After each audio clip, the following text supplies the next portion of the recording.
happened, actually, that the citrusy speaker, Representative Boehner, he actually led things off with the reading of the preamble.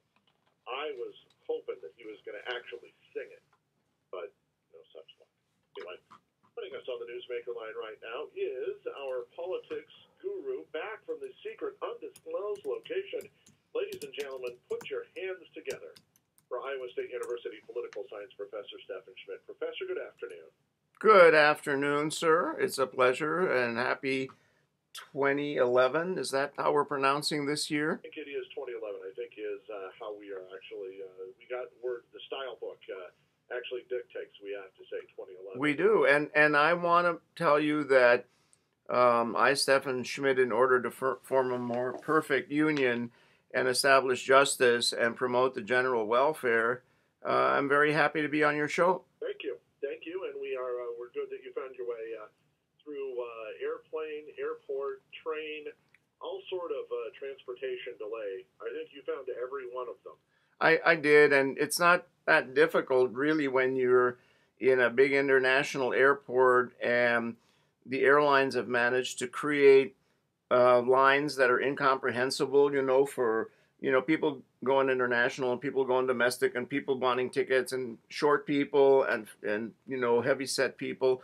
And then they make you drag your luggage down to the other end to someplace and drop it off. And then you have to get in line for security. But if your gates are, C1 through 12, that you're in the wrong line. And they finally catch that. And then they take you out of the line and send you down to the other line. And it's a lot of fun.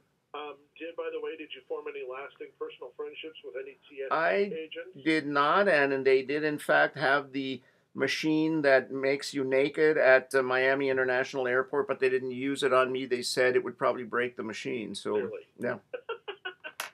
Yes, sir. Welcome back, and we should mention that the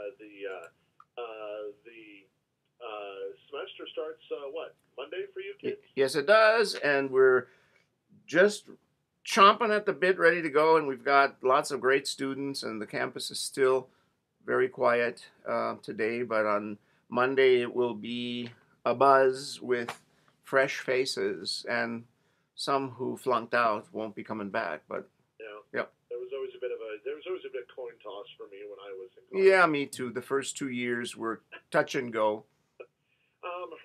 You come back to the third day of the 112th Congress second day of the 112th Congress. And of course, we talked about the reading of the Constitution. I wonder which Tea Party activist got to read the 16th Amendment, because that makes me giggle on the inside just a little bit. Well, I'll tell you, it is wonderful to see that the Constitution is still alive and well. It's not so comforting when I look at some of the people who think that they know what the Constitution actually means. And third, the Constitution was written a long time ago, and you just can't actually implement what is written in the Constitution, as you've pointed out, and we've talked about this before, because the Constitution is a living entity, and it morphs and changes, and it's been amended both formally and also by Supreme Court cases over the last 200 years, and the laws that Congress has passed that add on to and bring the Constitution up to date.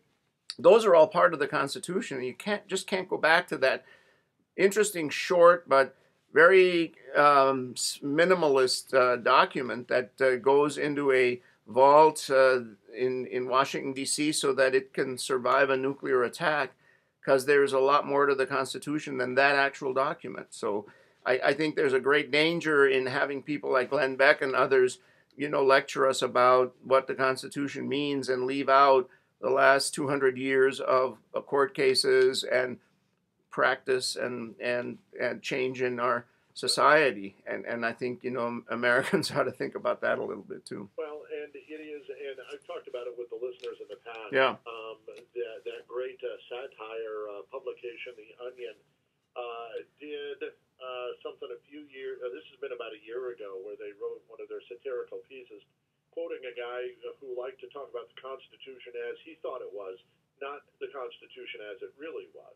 And I think we are a bit entrapped in that these days. I think we get a bit hung up in that whole idea that it's the Constitution. Okay, so the Constitution is a changeable, fluid document, but that doesn't mean you can just kind of cherry pick it for what suits your ends that day. And I just I appreciate the symbology of doing all of that. I don't know. Yeah, and the funny thing is, though, to be fair, that we all want to cherry pick it. The Democrats cherry pick it as much as anyone else, Yeah. and it's that's what politics is.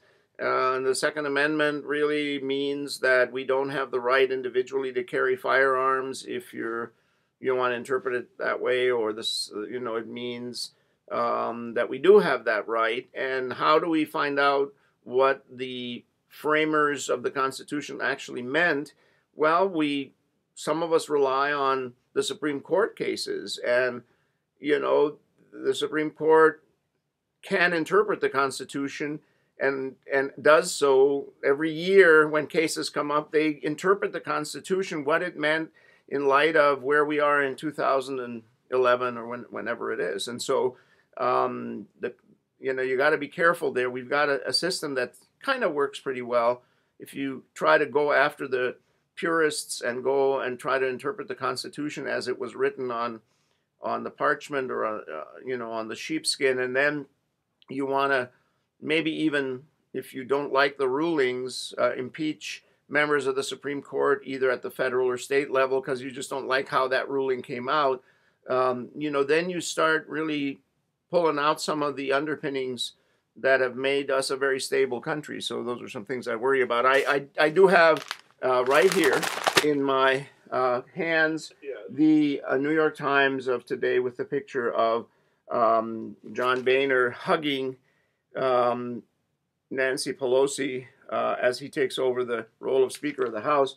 The disturbing thing is that while he's hugging her, he also has a huge wooden club in his hand, and it looks to me like that thing is going straight for her skull. Well, so at least like that's where he would have liked to see it go. Well, you might as well, Speaker Boehner might as well do literally what his party did to them symbolically just 2 months ago. A drubbing. Exactly. And then I talked to a very smart colleague of mine, an individual across the country, who said that he heard Nancy Pelosi's speech, and watched it when she basically turned this thing over, and then she watched Boehner, and he said, I don't like either of them. He said Nancy Pelosi comes across just as annoying, and why the Democrats picked her to continue the leadership role, he couldn't understand that. And Boehner, I guess I was on an airplane when he gave that speech, so I haven't watched it. Did he cry or not? No, the tears, Kleenex pants were pretty. He held it in check this time. Wow, that's pretty good. I guess we're making progress. Hey, let's do this. We know that, and we have heard pledge that there could be votes in the U.S. House of Representatives as soon as next week on efforts to repeal health care legislation. Now, we also have to acknowledge the fact that the House can do that, but there aren't enough votes in the Senate to do that. Oh, yeah, and there's the president his own self with that constitutionally protected veto. Wait, Trent. Through the analysis, if we could, Professor. Go ahead, Trent. Budget Office out today saying that legislation being pushed by House Republicans to repeal healthcare overhaul could add $230 billion, that's with a B, $230 billion to the federal debt by 2021. That's just 10 years from now. But I thought we were concerned about the debt. I thought we were concerned about the federal deficit, that we didn't want to add money that we didn't have to this debt. Your thoughts? Nobody knows what's in that health care bill, Okay. including the Congressional Budget Office. And so everybody's making guesses about how much it'll save, others how much it'll cost. The doctors are concerned about certain elements of it. It's an imperfect bill. The Democrats agree that it would be important to sort of come back and take a look again at some parts of it that might need to be fixed. For the Republicans, it's a huge symbolic thing because they ran on repealing healthcare reform. And so in some ways, at least, they've got to make a move on it, just in the same way that Iowa Republicans have to try to make a move on the Iowa Supreme Court one way or another, because a lot of their constituents expect them to do that. And then I want to kindly and strongly disagree with how you opened up this segment, which is there are a lot of Democrats who are not really that solidly in the Obama, Harry Reid camp in the Senate, and certainly there are quite a few of them in the House. And I don't know if there are enough senators, Democratic senators, who might want to at least take a look at that health reform bill. So we'll have to see how that all works out. I'm guessing that it will not go very far, but you never know what can happen. So we're kind of in a period of time where everything is uncertain. We're short on money. Tax revenues are down. The economy is slowly recovering. Not too many jobs are being created. Although I saw a number here a couple of minutes ago that I don't know, 300,000 jobs were created in the last month or something. So the healthcare reform thing is a ideological and political issue, as well as what you want to do with it, which is to analyze it in terms of the fiscal impact on the budget and the costs. So you have to watch both of those things happening.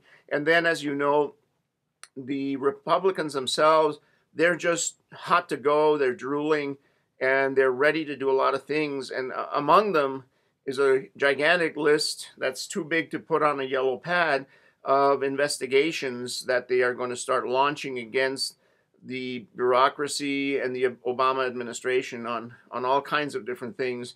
And so there's going to be a lot of competition for what, gets on the agenda and which things are going to be done first by them now that they are in the majority, at least in the House. Then there's the third part of it, which is there is also this, pretty tense atmosphere, as I understand it. I've talked to a couple of people who are in Washington, D.C. and are kind of in the thicket between the traditional establishment Republicans, the traditional leadership, and the young Turks, we used to call them when the generals took over in Turkey and kind of shook up the whole country. I don't know what we want to call them now, young Turkettes, I guess, or something, because you've got a lot of women like Michelle Bachmann in there who really have ambition and who want to challenge the traditional leadership. And so that makes it all kind of complicated, even though they have a majority, the Republicans. Right. Well, that's right. And the agenda of the Tea Party probably in some respects at least conflicts with the agenda of, some of the old-time Mitch McConnell in the Senate and Boehner and others in the House who, have some other things that they'd like to do. My greatest fear, frankly, is that they'll try to, find something with the Obama administration or presidency that is impeachable. That the birthers and others will say, well, the one thing you should do is investigate whether this president is really an American, naturally born American citizen, and that then will derail all the energy in Congress to truly highly political things like they did to Bill Clinton, and that could. I think that could be very destructive because we've got a lot of fixing to do. The house is kind of in bad shape and needs some attention there. The gutters are falling off and the plaster is peeling back and the front steps are not in good shape, and the American economy and the house that we live in. So I'm kind of afraid that politics will take over completely, and we won't have any sort of due diligence in how they do business. Is